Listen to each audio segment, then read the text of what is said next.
Hello, everybody. As you can see, I'm on a road trip. My wife, Denise, is not with me, so I'm making all kinds of videos for you people. And if you've never watched my channel at digitalnomad.net, you'll see all kinds of videos, thousands of videos, and all kinds of road trips, everything about the digital nomad lifestyle, electric vehicles, Teslas, living and camping out of vehicles, all kinds of things. And right now, we are going to go on a road trip. Well, actually, we are on a road trip. We're going to go to a supercharger. I want to show you kind of what you can see here, where I am.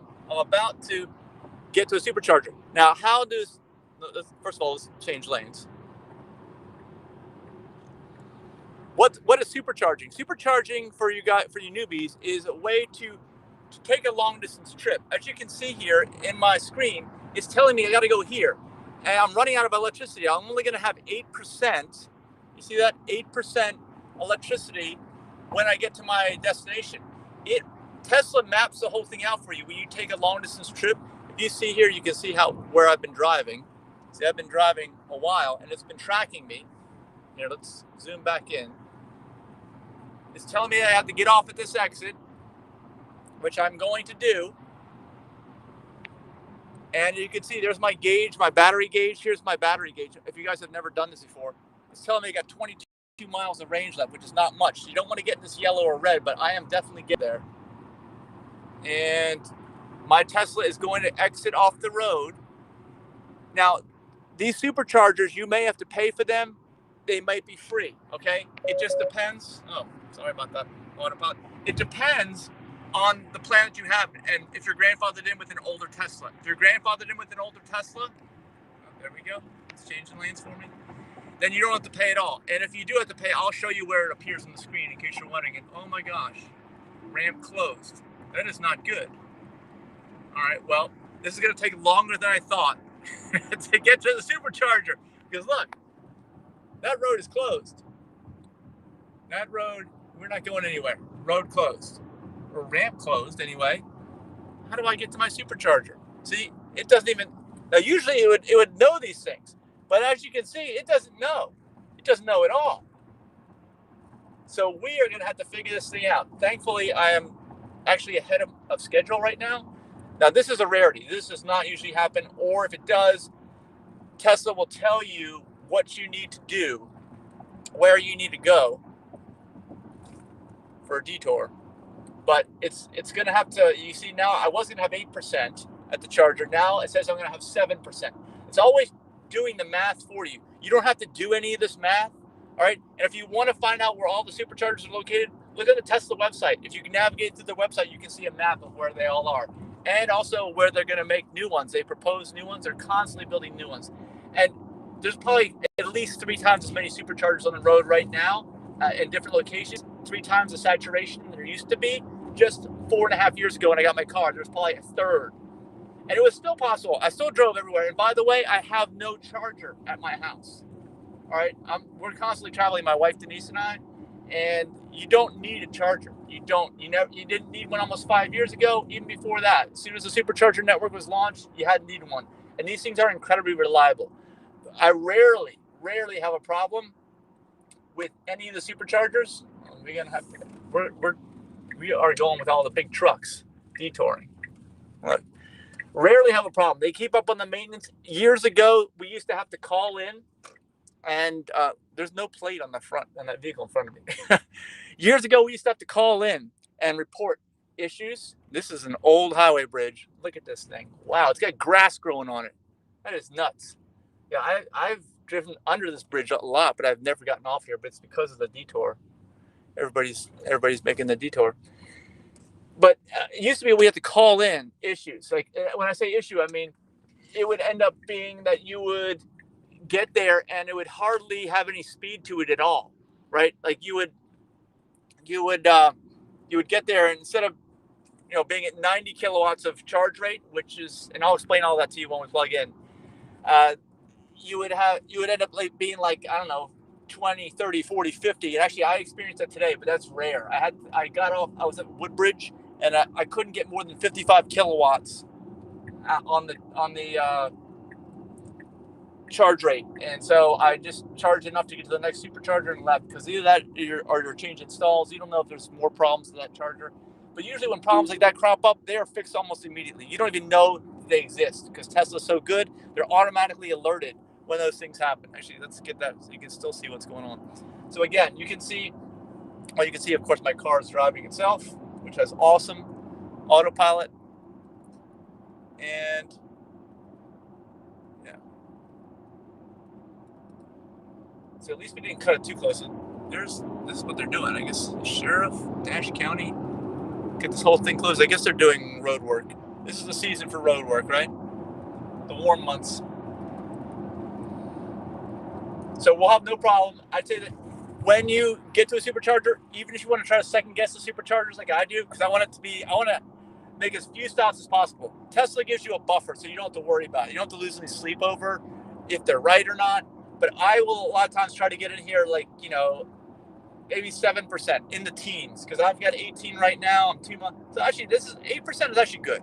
That's about, whoa, oh my gosh, that guy's kicking up gravel all over the place. All right.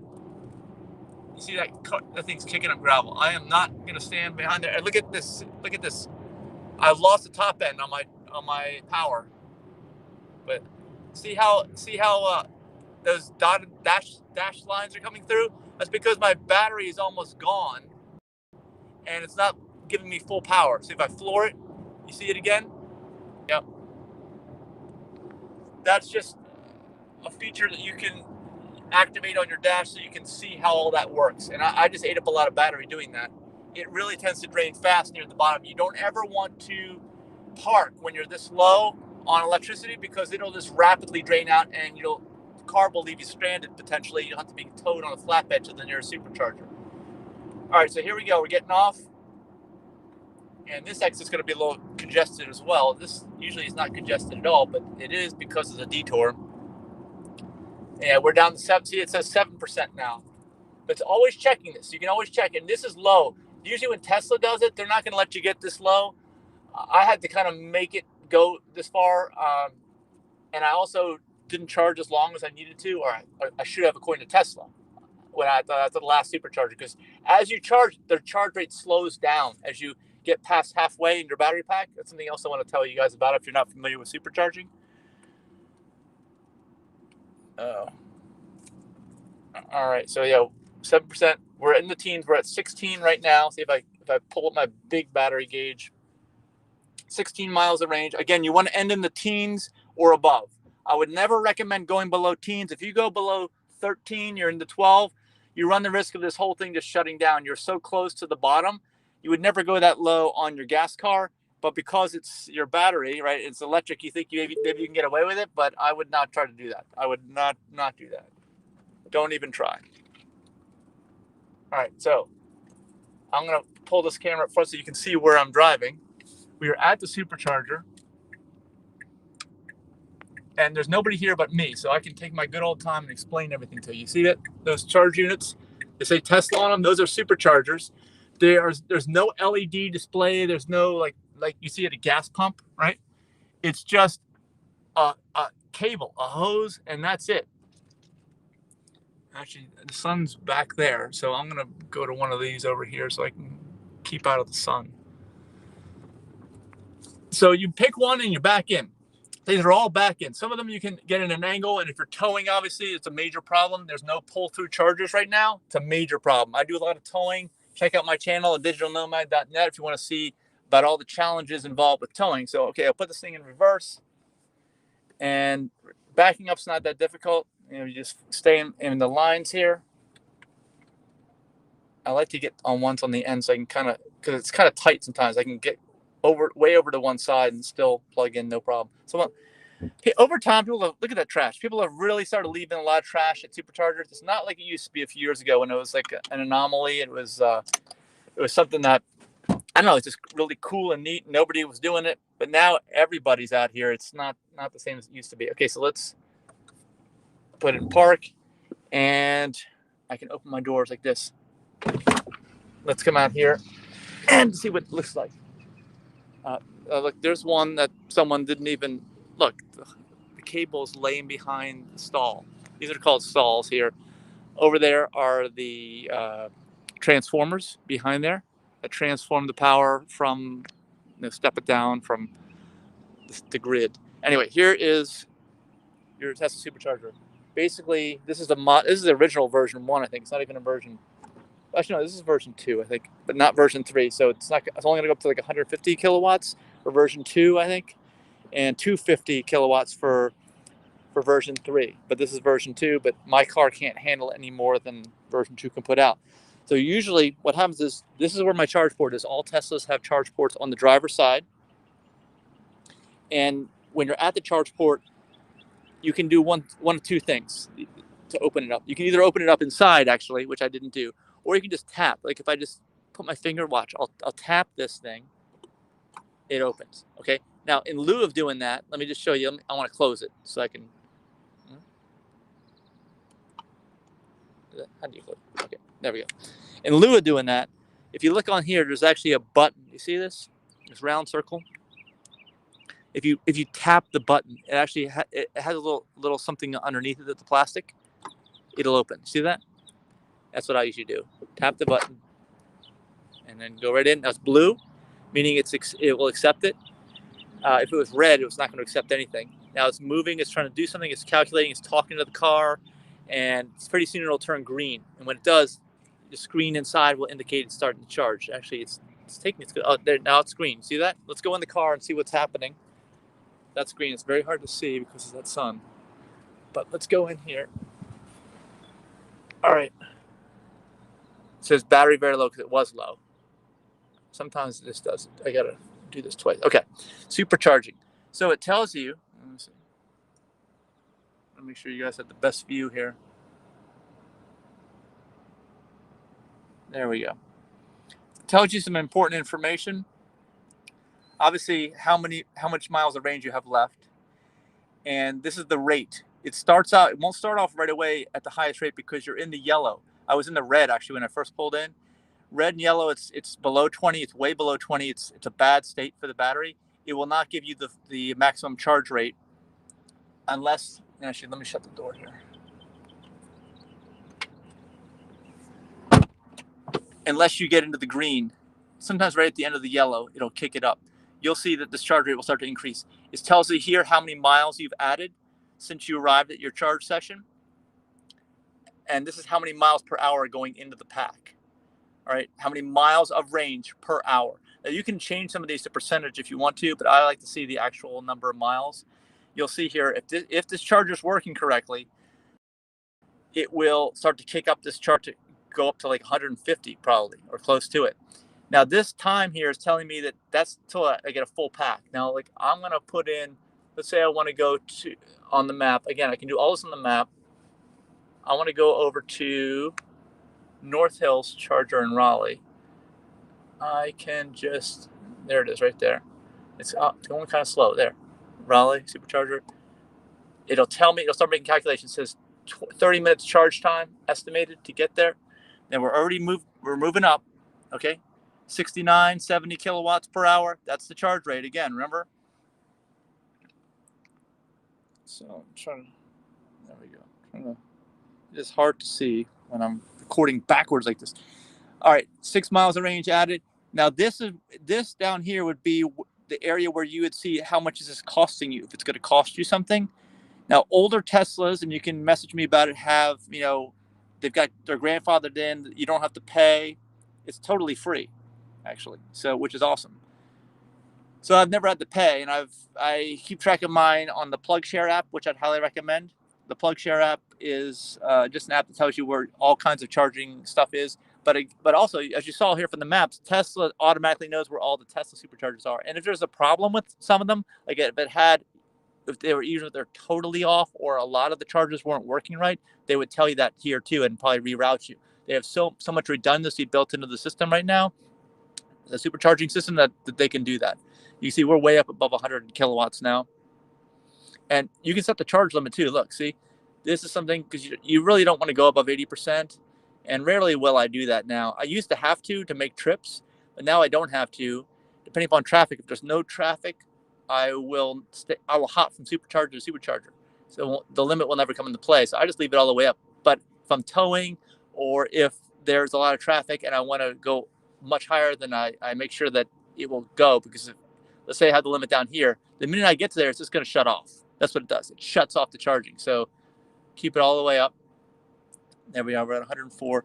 And actually, a lot of times we would be higher than this. There'd be something not quite right with the actual charging stall that we're on, or there could be something where it's just not very good conditions. And I will tell you, it's 81 degrees. You can see right there, and it is incredibly humid out here right now. So these are less than ideal charging conditions. That's for sure. I don't think we're going to go above 104, but still 104 is not that bad.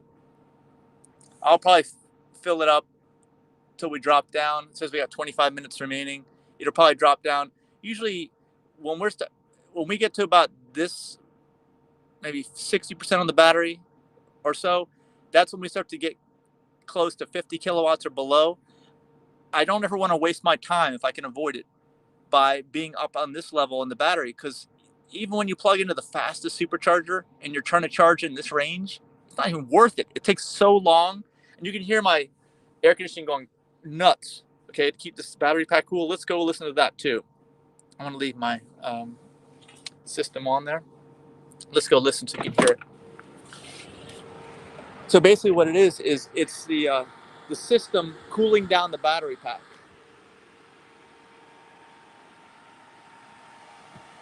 It's the air conditioning system. Can you even hear me anymore? I don't know if you can hear me, but this is where the air rushes in, goes through the radiator, and there's lines that run through the battery pack, and they cool off the battery pack. And you need this when you have a high charge rate. You have to keep it cool. And Tesla has a whole system. Every Tesla has this stuff built into their cars. You don't even need to think about it. I'm just explaining it to you so you know. And where's the battery pack located? It's between the wheels on the Tesla. Front to back, side to side. The whole thing, the whole floor underneath, you can see me, is all battery pack in there. Let's go over here. I don't even have any shoes on. Gosh, just walking around barefoot. But again, this is here comes somebody else in their car. But this is the cabinet, supercharger cabinet. Well, actually, it's the transformer. You can see him in there. Can you see him? Yeah. Hopefully, you guys can see him. There's a lot of weed growth in here. That's the backup sensor. You can see the Model Y over there. So I'm gonna have a neighbor, and just a little give you guys a hint. Tesla drivers should start waving at each other, right? People who are new to Tesla and are used to like waving at each other are finding that Tesla drivers are not doing that. So that's pretty much it.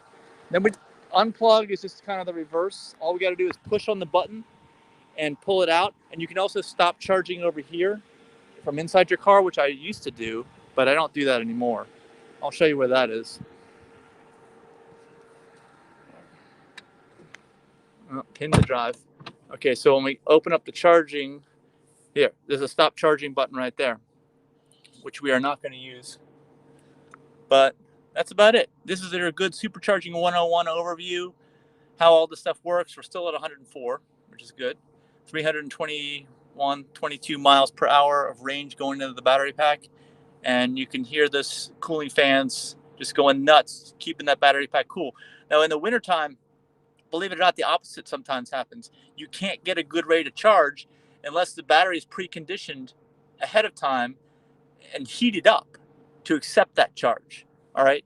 And a lot of times, that's why it's always important to tell Tesla where you're going. Even if you know how to get to your supercharger and you're going to go on your own, it's important that you put it into the maps here, because when it does that and it knows you're driving there, it will say it's preconditioning the battery.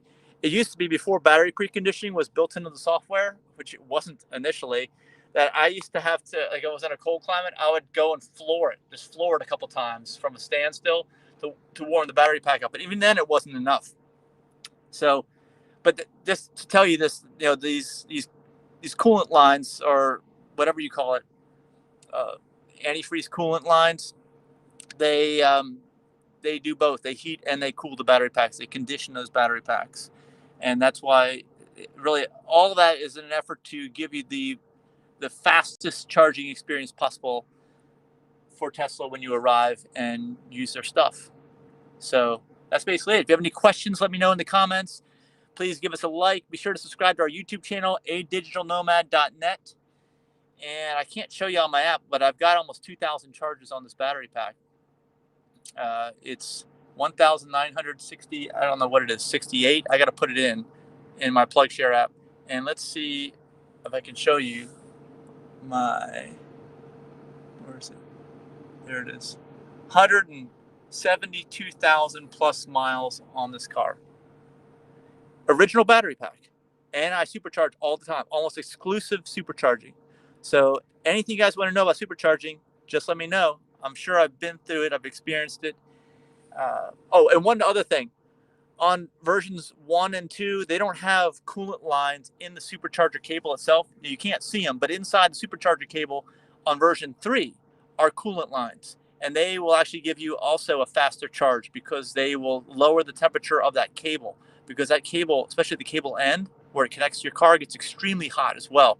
And up until version 3, there was nothing built into the system to cool that cable down. Some people were wrapping them with wet towels or putting ice on them or something like that to keep them cool, especially on hot days and hot climates. But you don't need to do that anymore with version 3. It's built in. So that's it. There's my hand and my ring.